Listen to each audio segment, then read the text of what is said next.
బంగ్లాదేశ్ ఇప్పుడు రగులుతున్న నిప్పులా మారింది. ఎక్కడ చిన్న కల్లోలం చెలరేగినా దేశం మొత్తం తగలబడే పరిస్థితుల్లో ఉంది. మాజీ ప్రధాని షేక్ హసీనాకు ఐసీటీ మరణశిక్ష విధించడంతో అక్కడ కల్లోల పరిస్థితులు నెలకొన్నాయి. ప్రస్తుతం బంగ్లాదేశ్ పై ప్రమాదకర మేఘం కమ్ముకుంటున్న వేళ షేక్ హసీనా కుమారుడు సాజిబ్ వాజేద్ కీలక వ్యాఖ్యలు చేశారు. తన తల్లి హసీనా ప్రాణాలతో ఉండటానికి కారణం భారతేనని సాజిబ్ వాజేద్ అన్నారు. ఓ ఇంటర్వ్యూలో భారత్ కు ధన్యవాదాలు చెప్పడంతో పాటు బంగ్లాదేశ్ ప్రస్తుత ప్రభుత్వం, పాకిస్తాన్ ఐఎస్ఐ, అమెరికా ప్రభుత్వంపై ఒక్కసారిగా బాంబులు పేల్చారు.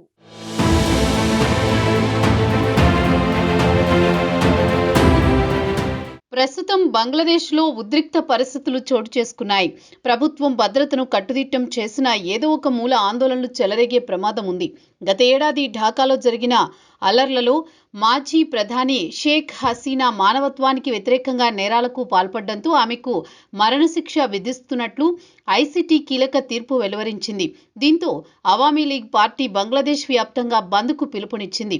అయితే సైన్యం మోహరించడంతో ఎక్కడా అవాంఛనీయ ఘటనలు చోటు చేసుకోవడం లేదు. ఈ నేపథ్యంలోనే షేక్ హసీనా కుమారుడు సాజిబ్ వాజేద్ కీలక వ్యాఖ్యలు చేశారు. గత ఏడాది ఢాకాలో చెలరేగిన హింస అల్లర్లన్నింటి వెనుక రాజకీయ కుట్ర ఉందని, ఆయుధాలు సాధారణ నిరసనకారులకు కాదు, వారిని ముసుగుగా ఉపయోగించిన మిలిటెంట్లకు ఐఎస్ఐ సరఫరా చేసి ఉంటుందని ఆయన సంచలన వ్యాఖ్యలు చేశారు.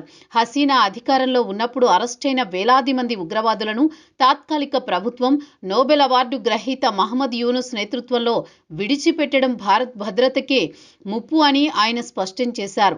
ఉగ్రవాదులను విడుదల చేశారంటే వారు తిరిగి నేరాలకు పాల్పడకపోతారనే హామీ ఎవరు ఇస్తారు? భారత్ సరిహద్దులకు ఈ ప్రమాదం నేరుగా పొంచి ఉందని ఆయన హెచ్చరించారు. The protests turned violent. Our government attempted to stop the violence. But yes, there was certainly a political motivation to it. You've had an unelected government staying in power for over a year and a half. Everything has been done undemocratically. You still have tens of thousands of political prisoners behind bars. We currently have over 100 members of parliament being held as political prisoners with no investigations, no trials. So at this point, it definitely is a political coup, if you will.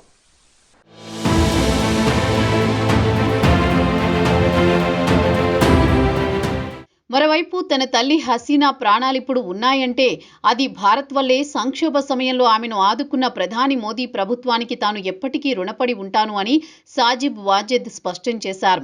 ఢాకాలో అల్లర్లు జరిగినప్పుడు హసీనా ఇంట్లోనే ఉండి ఉంటే మిలిటెంట్లు ఆమెను చంపేసేవారని, భారత్ సురక్షితంగా ఢిల్లీకి తరలించడం వల్లే ఆమె బ్రతికి ఉందని ఆయన అన్నారు. బంగ్లాదేశ్ ప్రభుత్వం భారతదేశానికి హసీనాను అప్పగించాలని అధికారిక అభ్యర్థన చేసిన నేపథ్యంలో సాజిబ్ వాజేద్ తీవ్ర ఆగ్రహం వ్యక్తం చేశారు. సరైన న్యాయ విచారణ లేకుండా రాజకీయ లక్ష్యాలతో నిర్మించిన కేసుల్లో భారత్ ఎప్పటికీ నా తల్లిని అప్పగించదు అంటూ ఆయన స్పష్టం చేశారు.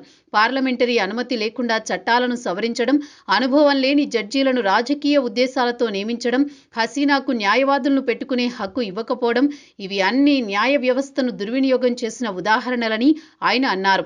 విచారణకు ముందే 17 మంది జడ్జీలను ఒక్కసారిగా తొలగించడం ఇదే ఆ దేశ న్యాయ వ్యవస్థ స్థితి అని ఆరోపణలు చేశారు. I am eternally grateful to Prime Minister Modi. He has ensured my mother's safety. He saved my mother's life. He is keeping her under tight security as a head of state. And for that, I am eternally grateful to the government of India and to the people of India.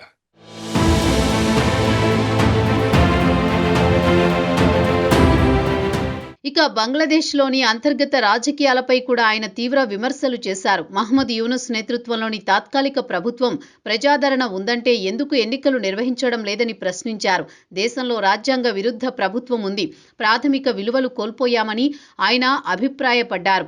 ఇక US మాజీ అధ్యక్షుడు Joe Biden పైన సాజిబ్ ఆరోపణలు చేశారు. బంగ్లాదేశ్లో ప్రభుత్వ మార్పు కోసం జో బైడెన్ లక్షల డాలర్లు ఖర్చు చేశారని, యుఎస్ ఎయిడ్ ద్వారా నిధుల ప్రవాహం జరిగిందని, ఆ మొత్తాలు దేశీయ రాజకీయాలపై ప్రభావం చూపేందుకు ఉపయోగించబడ్డాయని ఆయన ఆరోపించారు. గత ఏడాదిలో బంగ్లాదేశ్లో చోటు చేసుకున్న అల్లర్లు, ఆందోళనలన్నీ అంతర్జాతీయ ప్రభావాలతో ముడిపడి ఉన్నాయన్నారు.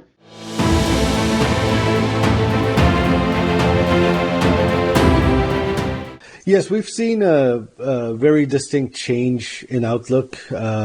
President Trump himself announced at a press conference earlier this year that the previous administration, through USAID, had spent millions of dollars on regime change in Bangladesh. He was referring to the protests last year.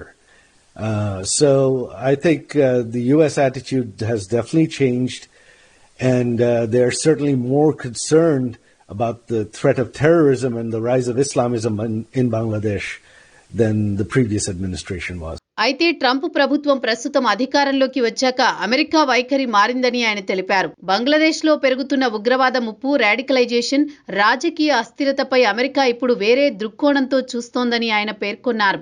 Trump ప్రభుత్వం ఇప్పుడు భద్రతను ప్రాధాన్యంగా చూస్తోందన్నారు. మొత్తం మీద షేక్ హసీనా భవిష్యత్తు, బంగ్లాదేశ్ రాజకీయాలు, ప్రాంతీయ భద్రత అన్నీ ఒక క్లిష్టమైన దశలో ఉన్నాయని, భారత్ బంగ్లాదేశ్ సంబంధాలు ఈ పరిణామాల ద్వారా మరోసారి అంతర్జాతీయ దృష్టిలోకి వచ్చాయి.